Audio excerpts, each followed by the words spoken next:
তো এই ড্যামেজ মালগুলো কিন্তু আসলে বাইক কোম্পানিতে রিটার্ন দিয়ে দেব, কারণ এগুলোর বদলে আসলে পরবর্তীতে আমাদেরকে আবার ভালো মাল দিয়ে দিবে তারা।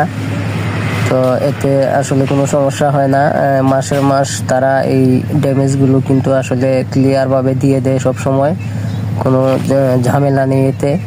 তো আমাদের কষ্ট শুধু এটাই যে এখন একে সব বের করে আনতেছে আসলে অনেক জায়গায় এগুলো রাখা। তো এইগুলো কিন্তু পরবর্তীতে আমরা সব পিস পিস করে আসলে কিন্তু পদে পদে যেই মালগুলো, যে কোয়ালিটির মাল আছে সবগুলি মাল কিন্তু আলাদা করতে হবে। আর পিস পিস করে কিন্তু সবগুলি আসলে লিখতে হবে এক জায়গায়, লিখে সর্বমোট আসলে কোনটা কত পিস হয়েছে এমন একটা রিডিং লিখতে হবে প্রতিটা মালের উপরে লিখে, কিন্তু একটা চার্ট তৈরি করে এই মালের উপরে লেবেলটা লাগিয়ে দিতে হবে। আর যখন কোম্পানি গাড়ি আসবে মাল দেওয়ার জন্য, তখন সময় আসলে আমরা এই মালগুলো আসলে ড্যামেজের বস্তাগুলো উঠিয়ে দিব গাড়িতে।